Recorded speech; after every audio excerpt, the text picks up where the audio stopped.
와우! 달슨의 라이브! 그래서 손흥민 선수는 이번 주말 맨유와 경기 때 뛸 수 있다는 걸까요? 못 뛴다는 걸까요? 토트넘의 무리뉴 감독이 경기 앞두고 기자회견에서 손흥민 선수의 맨유전 출전 가능성을 완전 배제하지 않는 그런 발언을 하다 보니까 이 손흥민 선수가 뛸 수 있는 거 아니야? 다친 지 얼마 안 됐는데? 햄스트링 이렇게 빨리 회복할 수도 있나? 뭐 이런 이야기들이 계속 나오고 있죠. 실제 잉글랜드 미디어들도 손흥민 선수가 이번 맨유와 경기 때 깜짝 라인업에 포함될 가능성, 출전한 가능성에 대해서 지금 기사화하고 있습니다. 이러다 보니까 이제 국내 팬들 사이에서도 손흥민 선수가 진짜 뛴다고요? 이렇게 빨리 회복할 수 있어요? 그러면서 어떤 궁금함, 그거에 대한 혹은 기대, 한편에서는 이렇게 빨리 나오는 게 좋은 걸까요? 햄스트링은 좀 더 시간이 필요한 거 아닌가? 이런 거에 대한 걱정, 이런 것도 좀 포함되어 있습니다. 그래서 오늘 손흥민 선수의 맨유전 출전 가능성에 대해서 한번 추적을 해보려고 합니다. 경기는 10월 5일 일요일에서 월요일 넘어가는 새벽 12시 30분에 맨유 홈에서 이제 치러지게 됩니다. 이 경기는 여러 가지로 좀 중요하죠. 일단 두 팀이 그대로 맞대결을 펼친다는 것도 그렇지만 A매치 브레이크 직전에 갖는 그런 경기입니다. 시즌 초반에 어떤 판도를 좀 좌우할 수 있기 때문에 결과가 또 중요할 것 같고, 두 팀 다 좀 더 분위기를 끌어올리기 위해서는 꼭 승리해야 되는 그런 경기죠. 맨유나 토트넘이나 시즌 첫 번째 경기를 다 졌습니다. 맨유는 시즌 첫 경기였던 팰리스와 경기 때 1대3으로 졌죠. 그 이후에 이제 카라바오컵 포함을 해서 3연승, 그러니까 좀 더 분위기를 확 끌어올리려고 한다면 이 경기 승리가 중요할 것 같고요. 토트넘도 개막 경기 에버튼전에서 졌습니다. 그래서 그 이후에 7경기 무패 5승 2무를 공식 경기에서는 이어가고는 있는데, 근데 굉장히 빡빡한 일정 속에서 손흥민 선수도 다쳤잖아요. 그래서 지금의 분위기를 좀 더 추스리기 위해서는 이번 경기 승리가 아주 중요하겠다, 이렇게 말씀드릴 수가 있습니다. 이 두 팀이 최근에 만났을 때도 굉장히 재미난 경기들을 좀 많이 했습니다. 서로 막 치고받는 경기들을 많이 했는데, 최근 3번의 맞대결만 놓고 보면 맨유가 3경기에서 지지 않았습니다. 2승 1무인데 최근에 그 두 팀의 맞대결을 10경기까지 넓히면 맨유가 5승 1무 4패니까 토트넘과 맨유가 거의 붙어서 경기를 했다는 걸 좀 알 수가 있습니다. 이렇게 아주 치열한 경기에서는 우리가 좀 많이 따져야 될 게 뭐냐면 이제 부상 변수잖아요. 이런 변수가 하나 결과를 확 뒤집을 수가 있으니까. 그래서 지금 맨유 같은 경우는 투앙제브라든지 필 존스가 이제 부상으로 나가 있는데 뭐 그렇게 크게 주요한 전력들이 아니니까 큰 문제는 없을 것 같고, 약간의 부상이 있었던 브루노 페르난데스하고 맥과이어는 이제 큰 문제는 아니라고 해요. 이제 회복을 해서 토트넘 경기에 뛸 수 있을 것 같고. 근데 지금 관심 혹은 막 굉장히 여러 가지 논란 뭐 이런 게 일어나고 있는 게 바로 토트넘 부상자 명단인데, 근데 토트넘은 기본적으로는 베일과 손흥민 선수가 지금 부상자 명단에는 올라와 있는데, 베일은 뭐 이 경기는 못 뛰는 거 확실해 보여요. 물론 이제 베일이 최근에 토트넘과의 그 팀 훈련에 참여했는 사진이 공개되긴 했는데 바로 이 경기에 좀 뛰기는 어려울 것 같고, 손흥민 선수가 원래대로 하면 이 A매치 브레이크 끝나고 10월 중순에나 돌아올 것 같다라고 했는데, 갑작스럽게 손흥민 선수가 이번 주말에 있는 이 맨유와의 경기 때 뛸 수도 있다, 이런 얘기가 좀 나오고 있는 거죠. 그러니까 진짜? 막 이러면서 굉장히 많은 갑론을박, 뭐 또 논란 혹은 뭐 이야기들이 좀 쏟아져 나오고 있는 겁니다. 이 발단은 무리뉴 감독의 이제 발언이었죠. 유로파리그 플레이오프 전후에 가졌던 기자회견에서 손흥민 선수 부상과 관련한 코멘트를 다 했습니다. 그걸 요약해보면 이렇습니다. 무리뉴 감독이 한 말인데, 손흥민 선수의 일요일 경기 출전에 대해서는 잘 모르겠다. 현재로선 의심스럽다. 그러니까 손흥민 선수의 출전 여부가. 하지만 손흥민 선수가 완전히 맨유와의 경기에 나설 수 없다고는 말하고 싶지 않다. 어쩌면 우리를 놀라게 만들 수도 있다, 이런 이야기를 했습니다. 그러니까 이 이야기를 딱 놓고 보더라도 손흥민 선수의 이번 맨유 경기 출전 가능성을 열어놓은 거잖아요. 네. 어쩌면 사실 애매해요. 나올 수 있다는 건지 못 나온다는 건지 약간 애매하게, 근데 가능성을 좀 열어놨단 말이에요.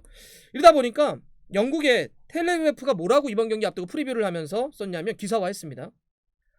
손흥민 선수가 햄스트링을 다쳤는데도 무리뉴 감독은 손흥민 선수의 주말 맨유전 출전 가능성을 배제하지 않았다, 확언하지 않았다. 실제로 기사 원문대로 하면 손흥민 선수가 못 나온다는 것을 거부했다, 이렇게 좀 표현을 썼습니다. 그러니까 나올 수도 있다, 이런 이야기죠. 야, 여기서부터 이제 진짜로요, 이렇게 되는 거예요. 우리가 이제 많은 분들이 보시는 후스코어드도 이번 경기 앞두고 이제 프리뷰를 하면서 거기가 이제 부상자 명단 할 때 완전히 못 나오는 선수들은 빨간색으로 표현하고, 그다음에 의심스러웠고 나올 수도 있고 못 나올 수 있고 이런 선수들은 이제 노란색으로 표현하는데 베일은 완전히 빨간색으로 표현했습니다. 그러니까 못 뛴다는 거죠. 근데 손흥민 선수의 부상자 명단에 보면 노란색으로 표시를 해놨단 말이에요. 그러니까 손흥민 선수는 뛸 수도 있다라고 일단 후스코어드도 본 겁니다. 그러면서 후스코어드는 구체적인 코멘트까지 아래다가 친절하게 좀 달아놨는데 이렇게 했습니다. 손흥민 선수는 원래는 A매치 브레이크 이후에 나서기로 했지만 무리뉴 감독은 손흥민 선수를 맨유전에 활용할 수도 있다는 뜻을 밝혔다. 손흥민 선수가 일요일 경기에 나선다고 해도 결코 놀랄 일이 아니다. 이렇게 썼습니다. 그러면서 실제로 손흥민 선수가 나올 가능성이 있다 이렇게 표현한 거죠. 자, 여러분들은 좀 어떠십니까? 저는 이제 결론부터 좀 말씀드리면 손흥민 선수의 출전 가능성은 저는 낮다고 봅니다. 가능성은 낮다고 보고 또 출전을 하지 않는 게 또 맞다고도 봅니다. 경미하다고 하더라도 아무리 빨라도 한 2주 3주 정도는 휴식하는 게 맞는데 지금 출전하는 것은 너무 좀 무리한 출전이 될 수 있다. 햄스트링은 무리하게 되면 고질적인 햄스트링으로 이어질 가능성이 있습니다. 그래서 지금 좀 더 충분히 휴식을 취하는 게 맞지 않을까 좀 싶고요. 그러면 이제 무리뉴 감독이 왜 그런 이야기를 했을까 놓고 보면 사실 전형적으로 감독들이 어떤 중요한 경기를 앞두고 약간의 연막이라고 할까요?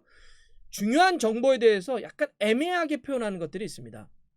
긍정도 부정도 하지 않는 애매한 표현을 쓰는 게 되는 건데 이제 우리가 NCND 한다라고 하는데 어떤 선수 부상이라든지 어떤 선수 출전 여부에 대해서 뭐 나설 수도 있고 뭐 그럴 수 없을 수도 있고 뭐 그렇습니다. 물론 이제 어떤 확실한 부상에 대해서는 뭐 못 뜁니다 이렇게 얘기하겠지만 약간 상대에게 전술적인 대응에 대해서 약간 혼란을 주고 싶을 때는 약간 연막을 좀 핍니다. 그래서 가능성을 이렇게 넓게 열어놔요. 네. 뭐 뛸 수도 있고 못 뛸 수도 있는데 저는 기대를 하긴 합니다. 그런데 어쨌든 선수는 중요하죠. 하지만 우린 팀은 뭉쳐 싸울 겁니다. 이렇게 되게 애매하게 표현을 해버리는 게 있어요. 저는 무리뉴 감독의 이번 표현도 그런 어떤 그 의미에서의 애매한 표현이 아닌가 좀 보이고요. 물론 또 무리뉴 감독은 이번 경기가 그만큼 중요하고 또 손흥민 선수가 그만큼 잘해줬기 때문에 그런 거에 대한 어떤 아쉬움 혹은 이제 기대에 대한 표현이 아니었을까 저는 이렇게 좀 보고요. 가끔씩 말도 안 되는 회복력을 갖고 있는 선수들이 있죠. 우린 기억하죠. 질라탄이 굉장히 큰 부상을 당하고 얼마 있다가 복귀를 했을 때 사람들이 예상을 모두 깨고 빨리 복귀했을 때 그렇게 얘기를 했습니다. 사자는 인간처럼 회복하지 않는다. 이런 경우도 있지만 근데 저는 뭐 손흥민 선수가 사자처럼 용맹하게 싸우는 건 알고 있지만 손흥민 선수 어쨌든 사자는 아니니까요. 그렇게 빨리 복귀하는 게 좋지는 않을 거라 봅니다. 부상당했을 때는 부상당한 그 자체도 우리가 잘 보살펴야 되겠지만 더 중요한 건 재활이겠죠. 다시 다치지 않게 더 강하게 만드는 게 더 중요합니다. 그런 의미에서는 손흥민 선수가 이번엔 무리하지 않는 게 맞고 물론 저도 손흥민 선수가 가장 빨리 돌아왔으면 좋겠습니다. 그리고 이번 주말에 만약에 정말 몸이 완벽하게 회복해서 돌아온다면 그건 더 좋은 일이죠. 하지만 그게 아니고 약간이라도 몸에 문제가 있다고 한다면 좀 쉬는 게 좋지 않을까 좀 보이고요. 마지막으로 그래서 이제 제가 생각하는 예상 선발 라인업을 한번 보겠습니다. 맨유는 4-2-3일 쓸 것 같은데요. 최전방에 마시알, 2선엔 레시포드, 브루노 페르난데스, 그린우드, 허리 쪽에는 마티치와 포그바, 수비는 루크쇼, 맥과이어, 바이, 완비사카, 골키퍼는 데아가 쓸 것 같고요. 토트넘도 4-2-3-1, 최전방이 케인, 2선에 베르베인, 로셀소, 루카스 모우라, 그다음에 허리 쪽에는 윙크스와 호이비에르, 수비 쪽엔 레길론, 그다음에 다이어, 알더웨이럴트, 도어티, 골키퍼는 요리스가 쓸 것 같습니다. 자, 이 두 팀 간의 경기는 정말 재밌을 것 같습니다. 결과가 어떻게 나오는지 간에 팬들 사이에서도 많은 이야기가 좀 나올 것 같은데요. 손흥민 선수의 몸 상태까지 좀 지켜보면서 맨유와 토트넘의 경기 또 함께 지켜보겠습니다. 실제로도 어떤 게 있냐면 그 프리미어리그 팀들의 부상을 정리해주는 사이트가 있습니다. 프리미어 인저리스라고 하는 곳인데 여기서 이제 릴리스한 내용을 좀 보면